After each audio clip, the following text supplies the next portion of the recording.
what are the most important Mormon news articles for the year. And we're going to rank those in order of the least important, starting with number 10, down to what I believe is the number one.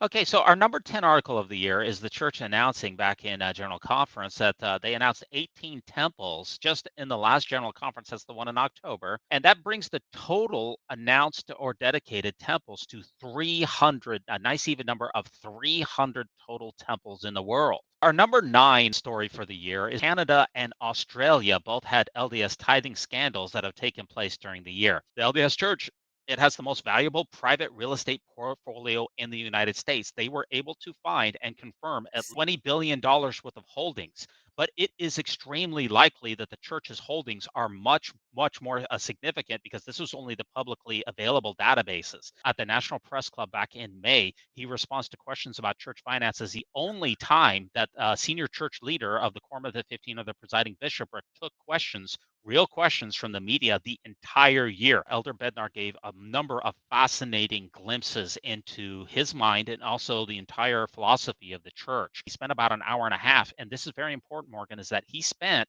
several minutes taking questions from what he later referred to as the snarky or hostile media. Our number 6 story is the $250+ million Boy Scout sexual abuse settlement. So the church used to be involved with the Boy Scout. They severed ties a couple of years ago.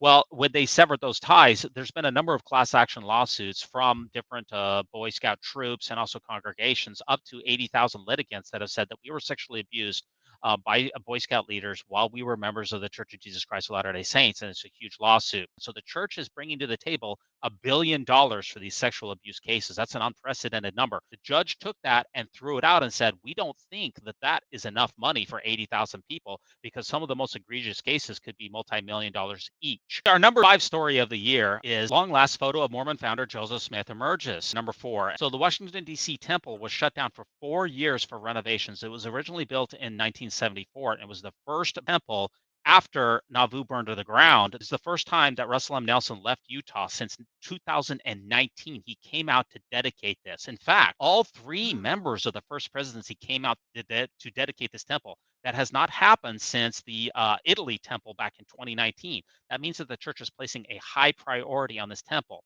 The temple open house for the Washington, D.C. Temple set many records. The largest individual day, which is where 25,000 people went through the temple that day, which is, by the way, the day that I went through, and something like 500,000 people went through this temple. It unprecedented, never happened before. This is a really big temple. And this is what the most important thing is here, Morgan, is this is the only story out of the top 10 that actually went international. It's because of the visibility of this Oh. temple. This was covered in China. It was covered in Israel. It was covered across the sea. This was the church's most important temple, probably more important than Salt Lake City. Under the Banner of Heaven, Andrew Garfield talks Mormonism's beauty and terrible problems ahead of the premiere here. This was released on Hulu, and it was produced by FX. You had Andrew Garfield, who did some roles like The Amazing Spider-Man. He was also Oscar nominated for TikTok. This was a 7-episode series that was released every single week. And that's why this is, it dominated the news cycle with the buildup and also being released for almost 3 months. Number 2, after 7 years of sexual abuse, how Mormon officials let it happen. So this was an article that was brought by Michael Resendez of the AP of the Associated Press. And there was a bishop, there was a family that was located in Arizona several years ago. And it was Mr. Paul Adams, who sexually abused both of his daughters for years. He reported it to not one, but 2 bishops. Neither of those bishops ended up reporting this an ongoing sexual abuse story to the police. Mr. Adams was eventually arrested when he posted videos of his sexual abuse online, and it was tracked to him. He ended up committing suicide in jail. His wife also was put into prison because she also let the abuse happen.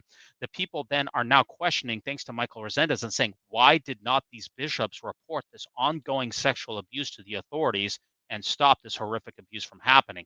So this really rocked the church. It peeled back the veil at church headquarters, and this is probably the most passionate news story.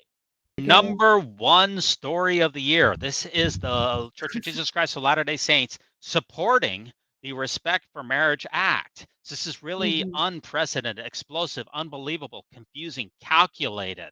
So this law just went in. President Biden actually just a short time ago signed this legislation into law, which basically means that states will have to recognize all of the marriages from other states, in particular same-sex marriages and also interracial couples. It's going to repeal the Defense of Marriage Act as well. And it's incredible. The effects are not fully known. That the church went out and endorsed a bill which is in favor of same-sex marriage is directly opposite. If you think back to Proposition 8 back in 2008, when the church was on a complete other side of this issue in California, this is really just, this really melted the web. It had a complete domination of LDS news cycle for an entire week.